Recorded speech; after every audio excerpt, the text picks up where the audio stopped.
Chinese forces are massing in the South China Sea. One wrong move, and the whole thing could explode. Welcome to China Uncensored, I'm Chris Chappell. The South China Sea is heating up. And no, it's not because of climate change.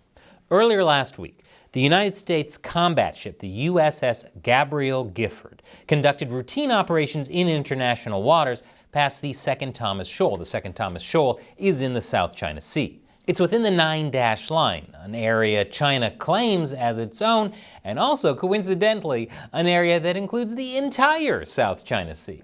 So, of course, this drew criticism from China, which claimed that the U.S. Navy illegally intruded into its territory.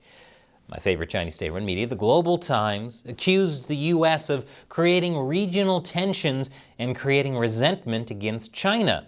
I guess it's true what China says. The U.S. is stirring up trouble in the region. Yeah, no. Part of the reason the U.S. performs routine operations in that part of the South China Sea is to show solidarity with longtime ally, the Philippines. You see, China may claim the entire South China Sea belongs to it, but the rest of the world has a different view of things. According to international law, the Second Thomas Shoal is well within the boundaries of the Philippines' exclusive economic zone. Of course, that isn't stopping China. It's created militarized bases in the area, like the Fiery Cross Reef, seen here in 2006 and 2022. I don't see a difference, do you? China also frequently uses its coastal forces to harass Filipino ships with dangerous maneuvers, such as bumping supply ships, as it did on October 22nd, or blocking Philippine Coast Guard ships, as it did on October 4th, and again on October 22nd. Yes, those are just the incidents from October.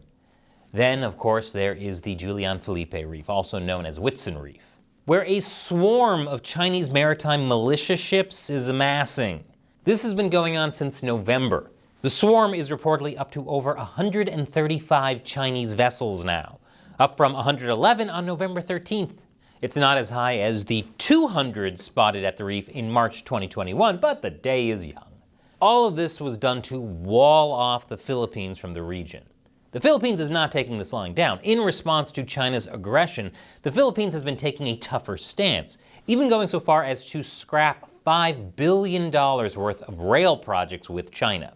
It's also been conducting military exercises with regional partners like the US, Japan, South Korea, and Britain. With Japan, this included practice using water cannons and towing.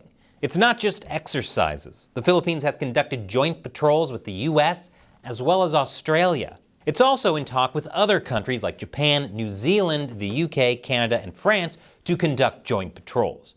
The Philippines has been beefing up its counter against China in other ways as well. One of them is by maintaining the Sierra Madre, a World War II-era ship deliberately grounded on the Second Thomas Shoal to maintain Filipino presence in the region. Yes, the same Second Thomas Shoal that the USS Gabriel Gifford's passed near.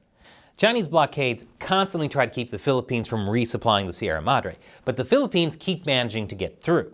In addition, the Philippines recently announced a civilian Christmas convoy to visit disputed South China Sea islands between December 10th and 12th of this year. It's going to be a very Merry Christmas this year. Although the Philippines is restricting access to the Sierra Madre out of safety concerns, the Christmas convoy will visit other important locations in the South China Sea. One of them is T2 Islands in the Spratlys Archipelago. It's a very small 91-acre island that's around 300 miles from the Philippines mainland. But it's vital for the Philippines, and it could be a flashpoint of conflict. I'll tell you why after the break. Welcome back. T2 Island is a major point of conflict between the Philippines and China. It constantly faces harassment from Chinese maritime militia vessels. According to the Wall Street Journal, Chinese militia boats have in recent years gathered around T2 in large numbers, some 40 or 45 in November, lingering for days or weeks at a time, often backed up by Chinese Coast Guard ships. There's a reason why China's doing this. T2 Island is just 14 miles away from Subi Reef, a place that's brimming with Chinese military infrastructure.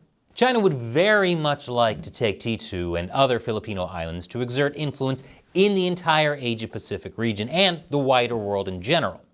The Philippines knows that it can't back down.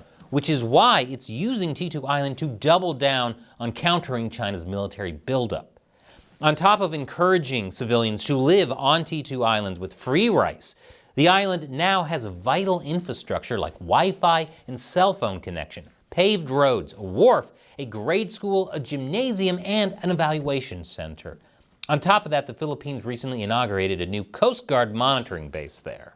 The base even has the added benefit of having been blessed with holy water. Filipino National Security Advisor Eduardo Año and other Philippine officials flew to T2 Island to lead the opening ceremony for the center. According to him, T2 Island will be equipped with radar, satellite, communication, coastal cameras, ship traffic management, and other advanced systems by early next year. This is a major blow to China's gray zone tactics of doing everything short of war to harass the Philippines and expand its military reach. So, China's reaction to all of this? Well, Chinese state-run media claims that the Philippines lacks rationality and balance. Really? The Philippines lacks rationality and balance. I think it's perfectly rational and balanced for the Philippines to continue what it's doing, considering the absolute insane things that China's been doing. Look no further than the footage that the Philippines captured of China's maritime militia amassing near Whitsun Reef, which isn't too far from T2 Island. Of course, the Asia Times says the recent expansion of the T2 Island base is putting the Philippines on a collision course with China in the South China Sea. And I wouldn't be surprised if something did ignite thanks to China's bullying, especially if China escalates things. Hopefully the Philippines will be ready when that time comes. Now I've got a video I want to show you that I think will tickle your fancy. But first, it's time to show love to the people who make this show possible. The China Uncensored 50 Cent Army, fans who support the show on patreon.com/China Uncensored. As a way of thanks, I'll answer their questions at the end of these episodes. Today's question comes from Steve Hudson. Chris, I would love to see an update on the princelings and the new chaos, and maybe even an episode detailing them and their spawn. Ah, the princelings. That's a term for the sons and daughters of the Chinese Communist Party's original elite members. They're essentially the red aristocracy of China's great classless communist system. In fact, J.P. Morgan had to pay a huge fine for creating a sons and daughters program to specifically hire princelings. Yes, the enemies are in the gate. So there are a bunch of princelings, and their interests don't always align, so it's hard to talk about them as a single cohesive group. But the main two you need to know are Xi Jinping and Deng Qinghong. Deng is the highest-ranking member of a political clique tied to former Chinese leader Jiang Zemin, which is dedicated to overthrowing Xi. So he's kind of the head of the anti-Xi coalition. But even the anti-Xi coalition isn't a uniform group anymore. Originally, it was mainly the Jiang faction. But Xi has managed to make so many enemies that they all found common ground. In the future, after the Chinese Communist Party falls, it will be very important for people to keep track of these princelings and make sure they don't swoop into the power vacuum and take over, because then nothing will really change in China. And of course, they would still seduce influential American institutions for their own aims. Thanks for your question and your support, Steve. And here's that video I want to show you. It's about why millennials will never own a home. Controversial topic I've hidden in gaming content about Animal Crossing on my brand new channel. Check it out.